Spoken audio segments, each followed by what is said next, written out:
Good morning students, how are you all? कैसे हो आप सब?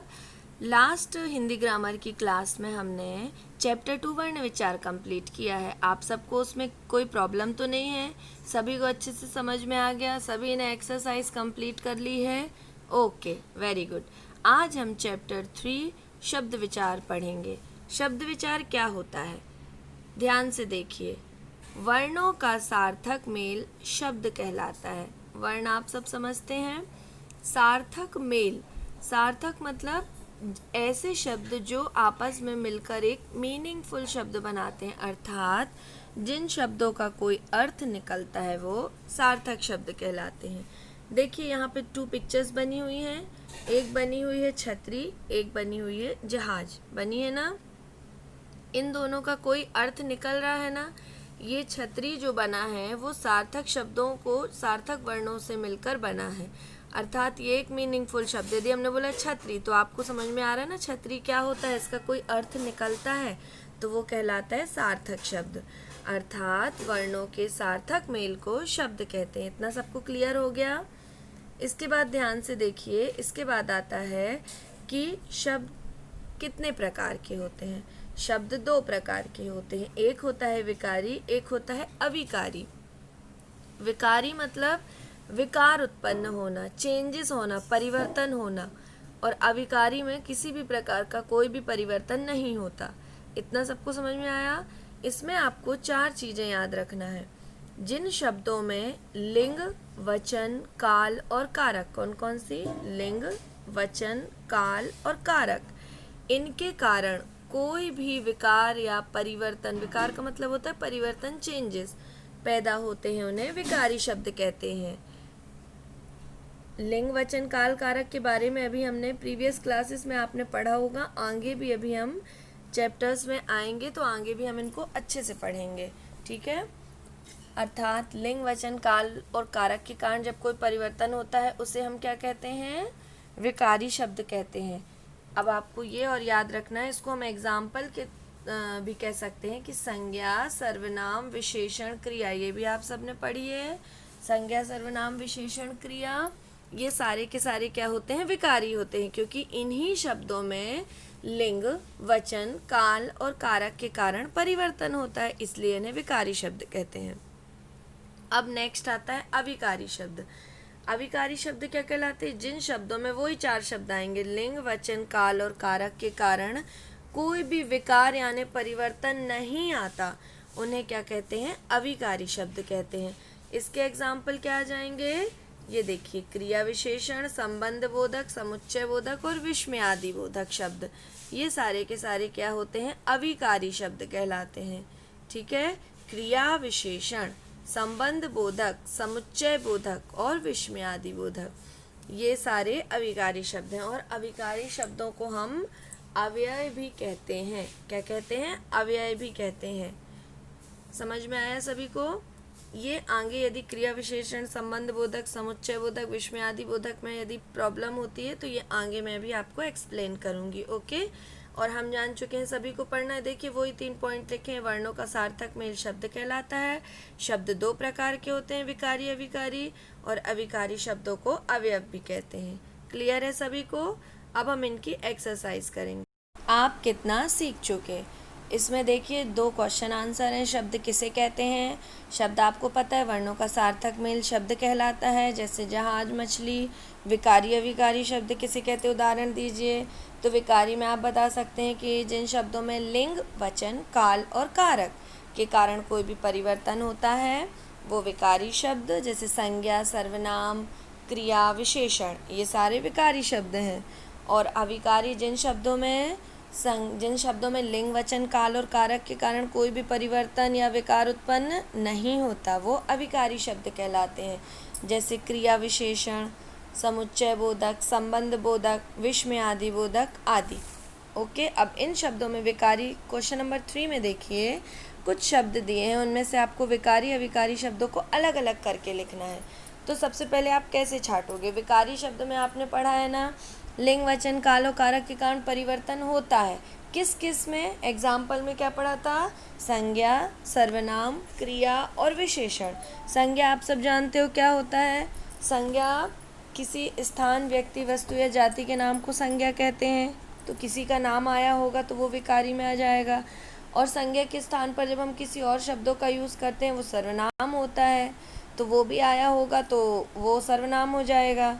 और यदि क्रिया क्या होती है, क्रिया हमको बताती है ना कि किसी भी चीज़ के होने का बोध कराती है क्रिया। विशेषण किसी चीज़ की विशेषता बताती है। ये चारों समझ में आए तो वो सारे के सारे विकारी में आ जाएंगे। ओके। और अविकारी शब्द में क्रिया विशेषण, संबंध बोधक, समुच्चय बोधक, विस्मय आदि बोधक आता है। तो सबसे पहले देखिए क्रिया विशेषण क्या होता है।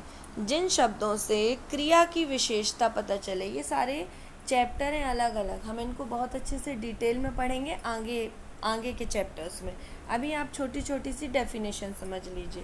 क्रिया विशेषण क्या होता है, जिन शब्दों से किसी भी क्रिया की विशेषता का पता चलता है उसे क्रिया विशेषण कहते हैं। समझ में आया।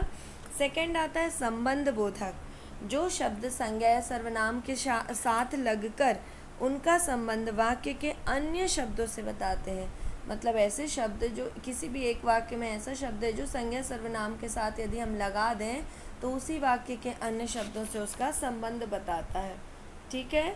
और समुच्चय बोधक क्या कहलाता है, जो किसी भी दो शब्दों, जैसे एक वाक्य में ऐसे दो शब्द हैं, जैसे हमने लगा दिया बीच में तो और, लेकिन, तो ये किसी भी दो शब्दों को, वाक्यांशों को मिला रहे हैं ना आपस में, तो समुच्चय बोधक कहलाते हैं। जैसे हमने बोल दिया और, है ना, जैसे दुकान, तुम आओगे तो मैं जाऊंगा, ये हो गया ना समुच्चय बोधक।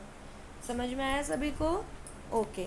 तो देखिए ये कुछ शब्द दिए हैं, इनमें से विकारी अविकारी को अब हम अलग अलग करके लिख सकते हैं। क्लियर है। इसकी आप प्रैक्टिस करेंगे, फिर आप इसमें से देख के मैच करेंगे, बन जाएगा आप लोगों से। ओके। क्वेश्चन नंबर 4, इन निरर्थक शब्दों को वर्ण क्रम ठीक करके सार्थक शब्द बनाइए। अभी मैंने बताया था सार्थक क्या होते हैं, जो मीनिंगफुल शब्द होते हैं। निरर्थक क्या होते हैं, जिनकी कोई मीनिंग नहीं निकलती। तो जैसे आप इंग्लिश में पढ़ते हो ना, जंबल वर्ड कैसे पढ़ते हो कि टेढ़े मेढ़े आगे पीछे स्पेलिंग करके लिख दी जाती है और उन्हीं स्पेलिंग से एक मीनिंगफुल शब्द बना लेते हो। तो देखो लिखा है फोर्टेनली, इसको आप कोशिश करोगे, इनको मैंने आपको आंसर तो बताएं लेकिन आप प्लीज़ खुद से प्रैक्टिस करना, फिर बाद में चेक करना कि मैम ने क्या बताया। देखो टामे की मात्रा टेलीफोन, मैंने कुछ भी शब्द अपने से ऐड नहीं किया ना, इन्हीं शब्दों को आगे पीछे करके मैंने शब्द बना लिए। इसकी आप प्रैक्टिस करना। Okay, thank you. Hindi grammar का पेज नंबर 128, चैप्टर 27, अनुच्छेद लेखन। अनुच्छेद आपने पढ़ा है, क्या होता है, किसी भी विषय पर संक्षेप में मुख्य विचार बिंदुओं को लेकर अपने भाव व्यक्त करना अनुच्छेद लेखन है। इससे कल्पना शक्ति, सृजनात्मकता का विकास होता है। अनुच्छेद लिखते समय विषय से संबंधित जानकारी प्राप्त करके मुख्य बिंदु एकत्रित कर लेते हैं हम। जैसे निबंध होता है, निबंध में हम किसी भी बात को बहुत विस्तार से समझाते हैं, लेकिन अनुच्छेद में हम क्या करते हैं, इम्पॉर्टेंट बातें, जो टॉपिक हमको मिला है उससे रिलेटेड इम्पॉर्टेंट बातों की हम मुख्य बिंदु एकत्रित कर लेते हैं और उन्हीं को लिखते हैं। इसके बाद उन बिंदुओं को लेते हुए अपनी बात को हम बिल्कुल सरल तरीके से स्पष्ट शब्दों में छोटे छोटे वाक्यों में लिखते हैं। यह अनुच्छेद कहलाता है। एक अनुच्छेद में कम से कम 15 या 20 वाक्य होने चाहिए। क्लियर है सभी को। ये सब आपने पढ़े हैं ना, अनुच्छेद आपसे लिखते आता है। आज हम पढ़ेंगे क्रिसमस के बारे में। ये आपकी बुक में दिया हुआ है पेज नंबर 29 में। ठीक है, क्रिसमस क्या होता है, क्रिसमस के बारे में आप सब लोग जानते हो ना। क्रिसमस आपके स्कूल में भी बहुत अच्छे से सेलिब्रेट किया जाता है। विश्व के महान त्योहारों में से क्रिसमस भी एक त्यौहार है। पूरे विश्व में 25 दिसंबर के दिन धूमधाम से मनाते हैं। यह त्यौहार ईसाई धर्म के प्रवर्तक ईसा मसीह के जन्म दिवस के शुभ अवसर पर मनाया जाता है। सभी को पता है ना ये बात है। 25 दिसंबर ईसा मसीह के जन्म दिवस से ईसवी सन का आरंभ भी माना जाता है। ईसवी सन का आरंभ कब से माना जाता है, जब ईसा मसीह का जन्मदिन हुआ था। 25 दिसंबर से ईसाई मत के लोग, ईसाई मतलब जो ईसाई धर्म मानते हैं, उस धर्म के लोग ईसा मसीह को ईश्वर का दूत भी मानते हैं। ईसा ने उस समय के शासन की सड़ी गली व्यवस्था तथा समाज में फैले अंधविश्वास के विरुद्ध आवाज़ उठाई थी। ईसा मसीह जो भगवान थे उनने क्या किया था, जब उनके समय पे शासन में बहुत सड़ी गली व्यवस्था थी, समाज में बहुत अंधविश्वास फैला था, उसके विरुद्ध इनने आवाज़ उठाई थी। इसलिए विद्रोहियों ने, विद्रोही समझते हो ना, जो लोग इनके दुश्मन थे, उन्होंने इन्हें सूली पर लटका दिया था। सूली पर लटके हुए भी ईसा मसीह ने ईश्वर से, मतलब भगवान जी से प्रार्थना की कि हे प्रभु, इन्हें क्षमा कर दो। मतलब जो ये विद्रोही लोग हैं, विरोधी लोग हैं, उनके लिए भी इन्हें क्षमा मांगी थी। क्रिसमस के दिन गिरजाघरों, गिरजाघर समझते हो, जो चर्च होते हैं ना, उनको हिंदी में गिरजाघर कहते हैं। गिरजाघरों में विशेष प्रार्थनाएं की जाती हैं, प्रे करते हैं, है ना, भगवान से। कोई भी व्यक्ति सांता क्रूज बनकर आता है, आप देखते हो ना अपने स्कूल में भी जब सेलिब्रेट करते हैं तो फिर लास्ट में सांता आता है और बच्चों को वो बहुत सारे उपहार मीन्स गिफ्ट देता है। यह त्यौहार हमें प्रेम, भाईचारा और अहिंसा व शांति का संदेश देता है। इस त्यौहार से हमको पता चलता है कि सबको प्रेम से रहना चाहिए, एक दूसरे को भाईचारे की भावना से रहना चाहिए, अहिंसा और शांति। अहिंसा मतलब लड़ाई झगड़ा नहीं करना चाहिए और शांति से रहना चाहिए, इसका संदेश देता है। ये अनुच्छेद आपको क्रिसमस का अपनी ग्रामर की कॉपी में याद करके लिखना है। ओके, सभी को ये याद हो जाना चाहिए। Thank you.